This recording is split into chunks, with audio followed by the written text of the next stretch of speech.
Hello, good morning. Good morning, good morning.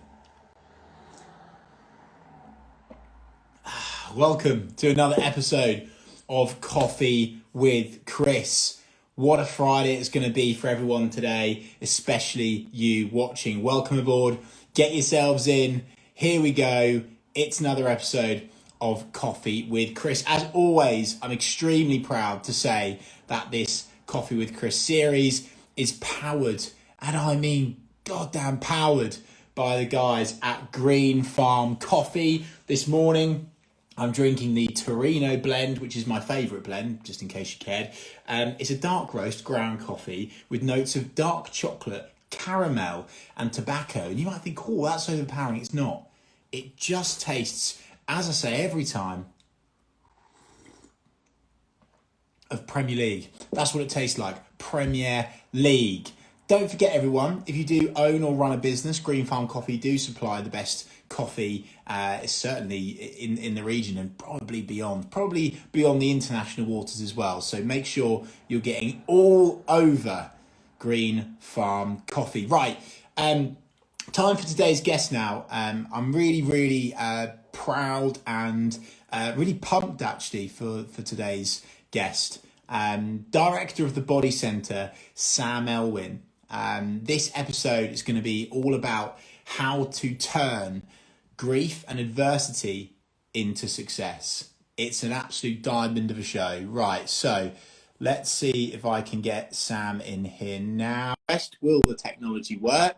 Good morning, everyone, by the way. Lovely to see so many familiar faces, as always. There's becoming Coffee with Chris regulars now, which I love to see. Absolutely love to see it. Right, Sam, have you got good Wi-Fi? Hey! Good morning. Oh, it's so good to hear your voice. How are you, my friend? Where are you? You're in the motor. I have to do this. I was planning, I thought, right, where can I sit to have this chat with Chris? I thought, if I'm in my office, 700 phones are going to be going off. If I go in the main reception, we've got cars coming in today, it's going to be crazy in there. And I thought, I definitely am not going in the workshop because you can imagine what it's like trying to film with 20 lads behind you in a workshop. That is impossible. All shouting, swearing, bellies out the lot, especially that. Yeah. He's probably got a bottle of Bombay Sapphire whilst you're at it. 100%. Mate, how are you? Are you well? I'm getting there. As you know, obviously, from our chat at the start of the week, I had, last weekend I got hit hard. I had the flu, no COVID, everyone. I've done all my tests, don't worry. And then, weekend in bed. And, woke up early hours Monday, ear infection. So, I got hit Friday, hit Monday. But I'm back now. I've got some antibiotics and some painkillers. So I'm ready to roll. You are indeed. Welcome aboard, by the way, to all of the many Bodycentre followers who are joining us for this live. I'm sure Sam will give you some more insight in the coming minutes. Sam, let's kick off then. Just give us an overview of the Bodycentre. Who are you guys? Where are you based, and what do you do? If somehow people in Norfolk don't know who you are. Yeah, we are. To be fair, I think I probably annoy most of Norwich with the amount of stories we do and videos I put everywhere. But yeah, I'm Sam Owen from the Bodycentre, and the Bodycentre is an accident repair and vehicle refinishing centre in Norfolk. It was founded 26 years ago by my mum and dad, and we basically repair all the cars of Norfolk and around the country, get them back on the road safe and sound after accidents. And we also do an awful lot of custom work as well. So yeah, I was going to say, mate, it's not just the getting stuff back and rolling again. You've done some pretty cool custom stuff, to say the least. And that was my first question for you. Is you've done a lot of custom work, particularly on the Norwich City player cars. So go on, give us an insight. Who from the Norwich City squad, who do you think's had the best car from over the years? The best car over the years. There's been a lot. I bet. Get promoted. They love to smash out on a new one. When we got promoted this year, that was kind of we're going to get some crazy projects again. We've been working with the club now for, must be 8 years at least. And over them years, we've done some unbelievable projects. As you all know, the footballers' imaginations are a next level. So the best cars, I'll probably start off with Leroy Fur. He was that guy. He is the man. He almost killed me, Sam. Do you know he almost killed me in that car? With the Bentley or the Honestly, Lambo? he reversed out. It was a Bentley. He reversed out into the road and almost went into the front of me. Oh yeah, it wouldn't surprise me at all. That car was in here being repaired more times than I think he had it.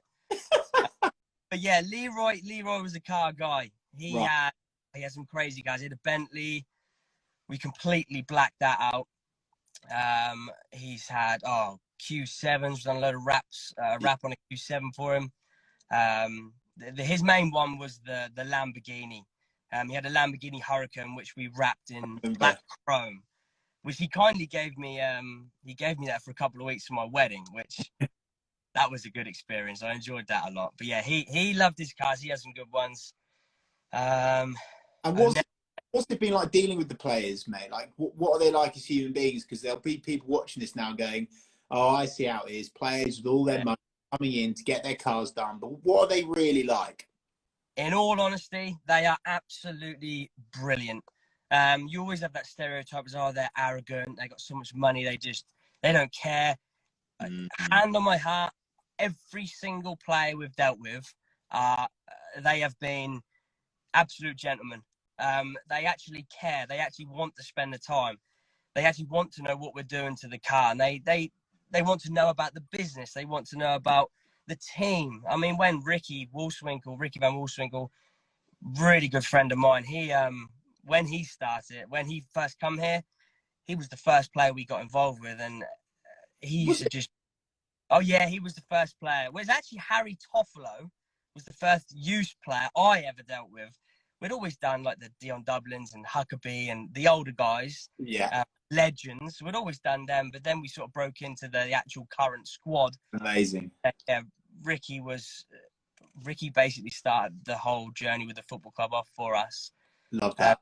Gave him a tour when he come round, showed him the workshop, done all the bits and bobs with him, and become really good friends with him. And he obviously then branched us off onto the other players, but. Yeah, the guys come down here and they pull into the workshop. They drive their cars straight into the workshop. They'll bring cakes down for the boys. We have radios here, so when we all need each other, we just pick up the radio and we speak to someone. And there's been times where I've been doing my bit in the workshop and the guys around in the workshop got the radio and then they're talking to me over the radio. I'm like, who is this? They're asking to like, what do you want me on next, Sam? I was like, who is this? And you're trying to work it, and then you go around the corner and Ricky's in the workshop with boys, like rubbing down a wheel and talking on the radio. Like, what are you doing? But all of them generally have been absolutely amazing. Well, mate, I'm so pleased that RVW, the Wolf himself, I'm so pleased that he achieved something whilst he was in Norfolk. Like that's mega. That's mega, mega, mega. Now, Sam, we're not here just to talk about fancy cars and flash things, of course. And then to be fair, we are going to go right to the deep end here. We have got something in common that we both don't want to have in common. My audience will know part of my mission with my small platform that I've got is to try and break down the stigma around grief and talking about it, particularly blokes. So that's what we're going to do today. Of course, you lost your dad, Kevin, in 2010. Talk us through that time of your life, mate. That time, that was obviously it's bad, but that generally was the worst experience that you could ever imagine in your life. It was physically painful, and the thing that made it sort of extra hard for myself and my sister and my mum, obviously me, my mum, my sister. The thing that made it extra hard was. When it happens, obviously it happens, that time is unimaginable. But you have your home life where you have to deal with it at home. You come home and you're in that situation. I watched my dad when he got ill. He was ill for a year, and that year I watched him, lived with him till that day. And obviously when that then happened, you have to deal with it at home. But in our case, he ran the body center. So you're at home. It's hard being at home. You're in the rooms and that. You got pictures. You're living your life with that massive hole. Get in your car. You go to work. When I got to work, it was like, oh, this is even harder because Really? this is my mum and dad's place. This is where my dad used to shout and on this, guys. He was directing that place. Wow.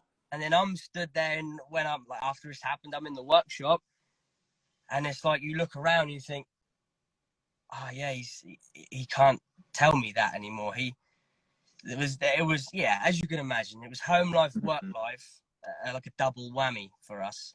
This is why I wanted to talk to you, mate, and I'm completely in awe of how you've dealt with it, and I'm sure there's been so many more tough times we won't have the time speaking to you today. But I'm in awe of the fact that most people will.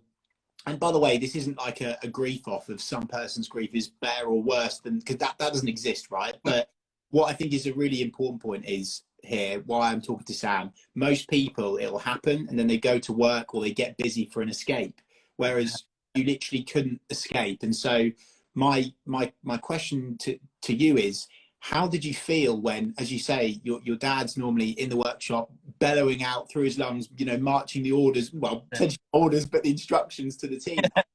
And then all of a sudden he's not there. And how did you feel when it was like, did you know at that point, shit, I've got to take the reins now? Or did you have time to prepare for that? Like, how was that process of handing over the business to you to run?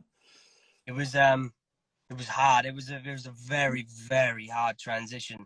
I was only at the business for 6 months from school, left from school. Really? And then you got to give, and then you just needed to run it. No. Just taking you back a little bit more. Okay. I started there from school, thinking I was getting my 6 weeks holiday before I start my working life, but that didn't happen. I was in the Monday, dragged in. So I was there 6 months. My dad got diagnosed. Another 6 months to a little bit longer than that. It was basically just over a year. He had then passed away. After that happened, I'm not gonna lie, I had time away. I was in headspace. I was gone. I couldn't physically cope. I couldn't function. I couldn't. There was no point me being in that workshop. I couldn't do it. Like, there's no way around it. So I had a bit of time out, 4 or 5 months of kind of doing my own thing, in and out. My lovely mum, bless her, I do not know how she dealt with me. I was not. It was bad. It was not good. But she literally put her arm around me and I was in and out of work trying to do it, and then it was I always remember it. One New Year's Eve. It was like midnight. Like, it was, you know, you got the family around and New Year 12 o'clock goes, everyone's cheering, and I physically felt something inside me saying, you have to do this now. You have to do this. We had people, we had team members who stepped up and done the workshop. Sorry about the noise. We've got a very noisy one outside, just pulled up next to me. But yeah, we had teams, the guys from the workshop running it. It was hard for them, very hard for them. We employed actual workshop managers to do it. And obviously with my time in and out, I was watching, I was thinking, he wouldn't do that. He wouldn't do that. He wouldn't like that. He'd be going crazy if he knew that had happened. And it was like that time, it was like something needs to happen. And yeah, it just clicked one New Year's Eve. And I said to Mum, I was like, I'm doing it Monday. First day back, I'm in charge. She was like, what? Because she was like, from where I was, so bad, couldn't be there, crying all the time, couldn't hold a conversation. It was a horrendous time to then straight just go, boom, I'm doing it. Monday, I'm doing it. And then, yeah, ever since then, I was 19 years old at the time, in control of... 19 years old, in control at all, but and helping 20 odd full grown men. It's mate, this is why I wanted to talk to you, because you have taken time away, which is crucial and very important, and we need to make it clear that it's okay to do that, and actually it's vital that you do that.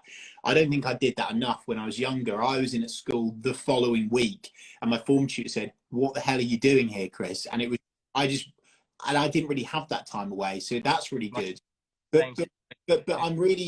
I'm what I want to know, Sam, is what was the moment when you were like, I know you said about New Year's, you were just like, right, I want to do this now, which is such an important why for you. But why, what was the turning point? Because I feel like now, like I'm at my desk now and I've got this picture of mum that sits with me every day. I've got her business card in my wallet and it's like my why, and it motivates me more. But what was that moment? Why did it click for you? Because as a 19-year-old guy, and then all of a sudden you're thinking, shit, I've got, as you said, I've got to manage 20 blokes here. Of course, your mum's involved in the business as well. What was the turning point for you? It was just like I had to do it. It was like for him. That's the main thing. Him and my mum. Seeing my mum struggle. Lewis, who's my dad's best friend, he stepped up massively. And when I wasn't there, and when mum wasn't there, he ran that place by himself. So massive thank you to him for doing that. But yeah, it was just, it was in me. I was like, I have to help my mum, and I'm going to turn this place into the best body shop, the best customizing shop ever. There is no stopping me, and I have to do it to make him proud and help my mum out. Oh, mate, you're going to get me going. I'm going to need to comments before I cry. Right, let's go into the comment section. Donna Woodgate 1, you continually amaze me, Sam. Yes, Love it. Ali West, Sam Elwood is my hero. Raymond Mel 7392 says big love, mate. Crazy Dad Bob says big respect to Sam. Look, this is what it's all about, guys, particularly blokes. Open up about your feelings, incredibly important. So let's give some value and some action points to the people listening now that well, might have gone through some serious adversity or grief in their life, but as we know, they will eventually go through it. What did you do to, I know you said at the start you didn't cope, but now you're a few years down the line, how are you proactive in terms of managing your grief? Like, do you go and see your dad often? I know that he's buried literally opposite my mum, which is spooky. How do you manage your grief? What sort of action points can you give to the audience watching this to help them today? So what I did at the start, I completely being honest with everyone, I held it all in, didn't talk to anyone, didn't do nothing. I held it in, and I think that's what's caused me some of the extra damage today still. Wow. But when my mum finally got it into my head, I went and done family counselling. My mum, my sister, just us three. Brilliant.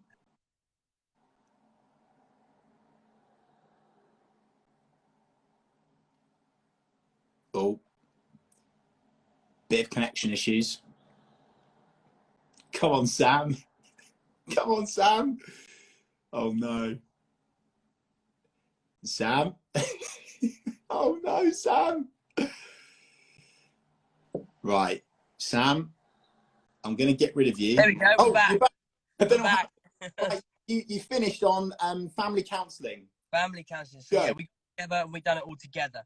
Now with myself, mum and my sister, we're all in a different situation. Same, it's mine and my sister's dad, and it's my mum's husband. So we're in our different areas with the same person. So for us, the family thing didn't really work, because from what my sister was being told was different to me. From what my mum was being told was different to me. So we tried it, didn't work, wasn't for us. So we then moved to,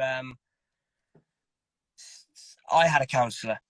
Mum done everything she could for me to see a gentleman to talk to me, because she knew something had to happen. It was getting to a point where it needed to change. So I listened to her finally and done that. And I saw a gentleman for probably a couple of months. It wasn't something I really wanted to do, and I went into it like, oh, I'm not going to listen to this guy. He doesn't know me. He doesn't understand. No one knows. No one knows. I'm in my own world. And I spoke to him, and yeah, he did. He helped me a lot. Yeah, he Wow. did. Really Brilliant. changed my mind. He made me think of things that I wasn't thinking of. He put me down a different path where I'd see something in a completely different way. And then, yeah, over them couple of months, I was like, thank you. Like you have helped me a lot. And from not saying a single word and not telling anyone how I feel, nothing, not even mum. Mum didn't know what was going on in my head. And yeah, that guy, he helped me out a lot, and he changed my thoughts, which made me change a lot of things in my life, which brought to an easier road. Mate, there's a really good lesson in this, right? Which is, of course, first of all, counselling is a really beneficial thing, right? But most importantly, particularly for the blokes listening, what you learned there, mate, is how important it is to open up. And it's always difficult to open up, but once you open up, you have to want to be helped. You can't be helped truly until you want to be helped. And that doesn't matter whether it's your business, whether it's dealing with grief or anything. You have to want to be helped. So it's so fascinating to hear that insight from you about how you're really, really closed, and you were like, he doesn't get it, he doesn't get me. But then as soon as you showed that ability and opened up, you're then turning something that was really, really, really bad and really horrific into actually, you know what, this is going to fucking, I'm going to swear now, this is going to fucking drive. Yeah, and that's incredibly powerful, mate. So well done. Quick comment section. Jay Anderson says, big respect to you both. Thanks very much. Thanks for the chat today. Can really relate to your story. Look, this is what it's all about. We really wanted to do this today to make sure it helps people. You're not alone during, and a lot of people are going through grief right now because of COVID, of course. It's not a easy subject, but it's a subject that must be spoken about more. Sam, as well as your family and no. who? There we go. Drop again. I'm back. As what I was about to say, mate, as well as your family and your counsellor, who else did you open up to? Because one of the things I've found actually really powerful for myself, dealing with my own grief with the loss of my mum, is actually talking to people that aren't in my circle, just almost not strangers, but people that don't have any sort of family politics involved or anything like that. That's helped me. But I just wondered for you, like, who are the people that you felt comfortable opening up to? Was it your best mates or was it anyone else? Yeah, I spoke to my friends. I spoke to a lot of my close friends. I would go like Pickford, Arnhem, Jake, Ali, Will, Chris. I got a load real tight group, and we spoke to them.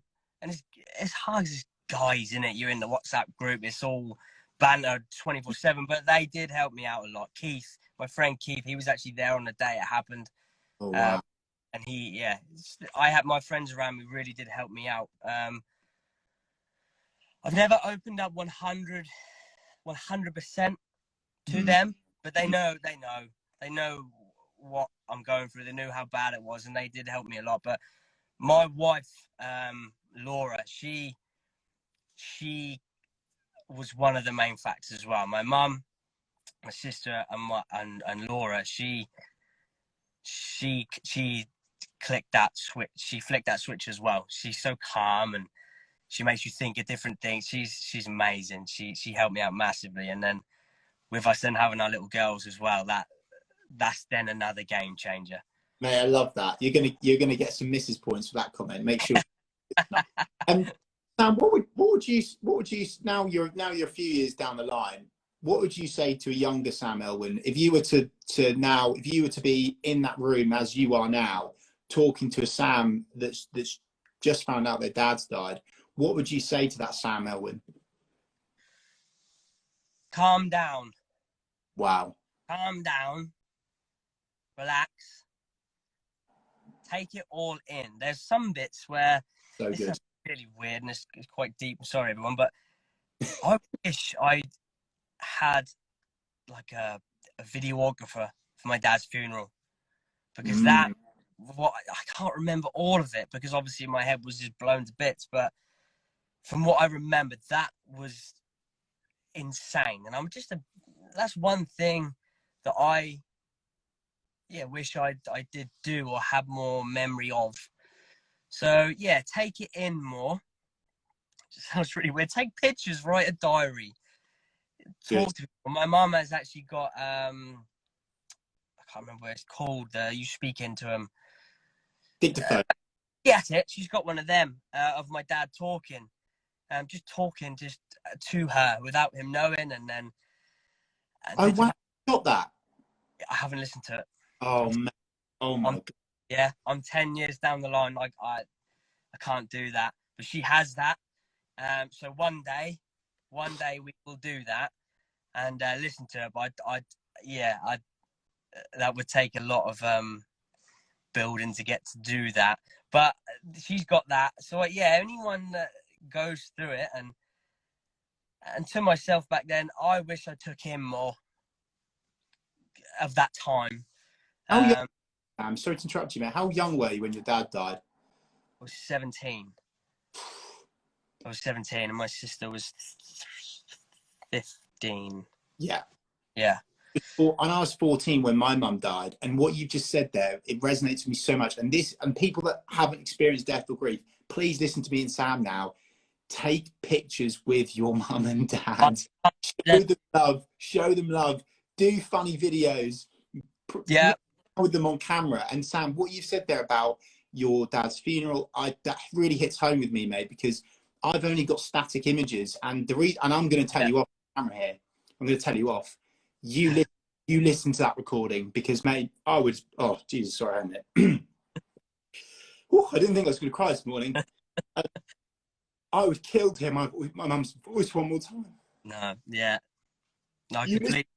Yeah, I need to do it. I do need to do it, and it would take me back a long way.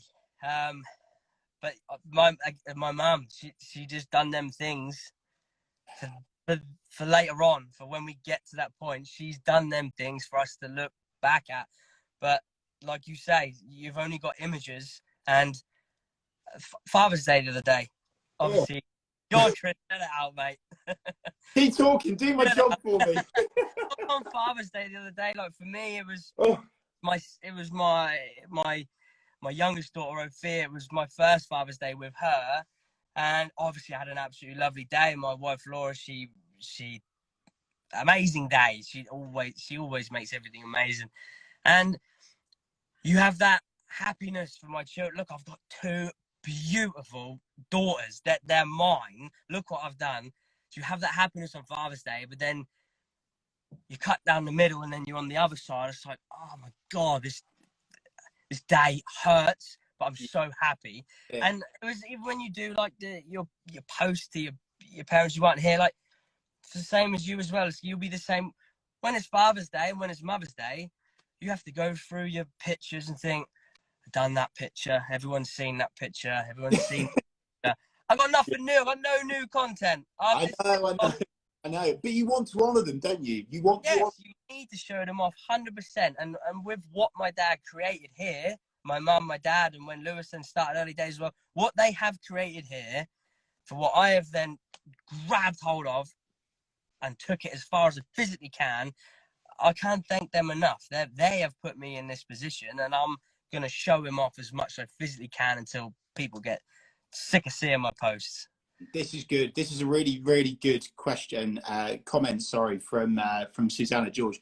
By the way, I cannot believe this is good though. I feel really healthy that I've just done that on camera. Susanna George, thank you, Susanna. She says, having lost your dad, do you feel like you are extra aware to document and make the most of every moment with your little ones? Yeah, I do. Yeah, I do. Me and my wife, I'm not kidding you, it's good job iPhones have got good stories, because we have thousands of every single situation you can think, even the rank ones, changing the first name, everything is on.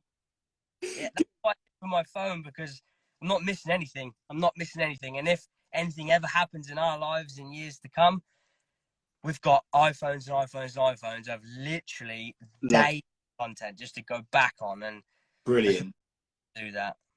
So good, mate. Let's take it to a higher level before I start bubbling away again. Now, of course, it's a superpower in your life. You've got the Bodycentre, your whys that you're doing to make him proud, as well as for your family as well and yourself. What are your aspirations for yourself as in Sam Elwyn and also the Bodycentre? What are your goals and your dreams for the future? The goals for myself are to probably not be a better person, but maybe look after myself a little bit more.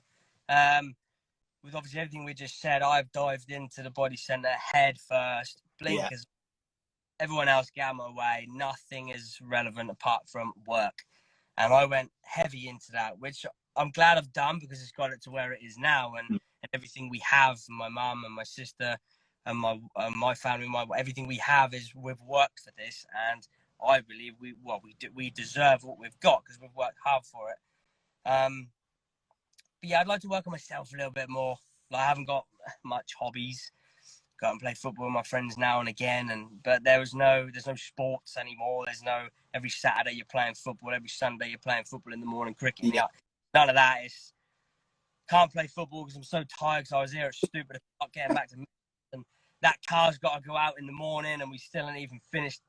It was all that. It just took over, which in a way did. It didn't affect the family, but I was like, blinkered. Sorry, yeah, I love you guys, but this car's going out. This video's going out. It's got to happen. But that's the flip side, is it? Like, that's almost, it's made the Bodycentre what it is today. But now I totally get what you mean. Now, especially with dad factoring, you're thinking, actually, you know what? I need to live my life a little bit more.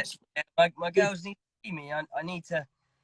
I've got all them pictures of when I'm there on the weekends and that, but I want to be there and have breakfast with them in the morning. Yeah. Nice. I'm working on. I'm not great at that. I'm still working on it. I take it to nursery when I can, and that's because when I took it to nursery the other week, my old teachers who used to teach me were in there, so that was pretty great. But yeah, I want to spend more time with them. We have the trips away and that needs to happen more. And I know my wife will be saying, "Yes, he's finally listening."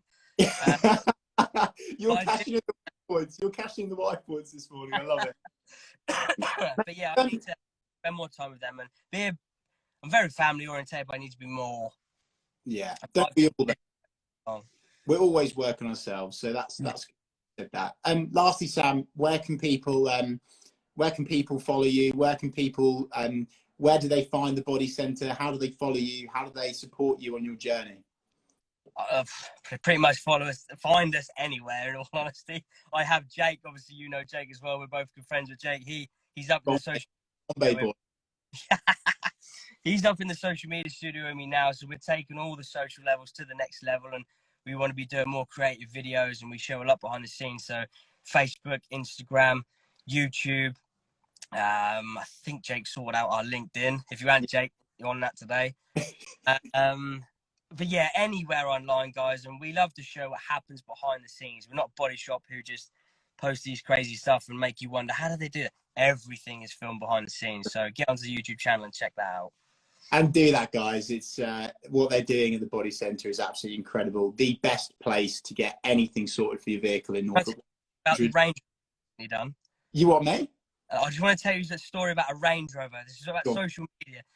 So we done a couple of years ago a Range Rover from Essex. It was a long wheelbase Range Rover, very expensive, 100 and something thousand. And we done a custom body kit on it. It was like a £25,000 job. It's huge. Mm-hmm. Done that, filmed it, put it on YouTube. 6 months later, got another call. I've heard you guys do the long wheelbase SVO conversion to a Range Rover. We saw a little clip on YouTube of it. Yeah. So I sorted it all out, priced it all up, got it all sorted, booked it all in. I was like, right, when do you want to drop it off? Obviously, we're going for these days. When can you come? They're like, well, we just need to arrange the transport and we'll get it over to you. I was like, transport? I was like, where are you? I was assuming like London, Manchester. I've seen it. And I was like, yeah, that's fine. Obviously, we're come whenever. And they said, yeah, that's fine. I asked them, where are you coming from? And they said, we are Land Rover Germany. I was like, sorry? I was like, you do know we're in Norwich. We're just a little family-run independent body shop in Norwich. Yeah, that's fine. We've seen your videos. We've researched you, seen all the other ones. It's going nowhere else. I was like, so you're going to send a brand new, nearly £200,000 car from Yeah. Germany to Norwich just for us to do it. And they were like, 100%, it's going nowhere else. And when that rolled up here in this car park on a transporter from Germany, it was like, social media is a scary place. We're not just saying it. The Bodycentre, number one, 100%. Sam, mate, thanks so much. You've helped me this morning. I know you would have helped a lot of people, but I want to say thank you for helping me this morning as well. I really appreciate that, mate. No, thank you for having me on. Thank you, Chris. No, and thanks for opening up and giving strength to other blokes as well, mate. I absolutely salute you. Don't hold it.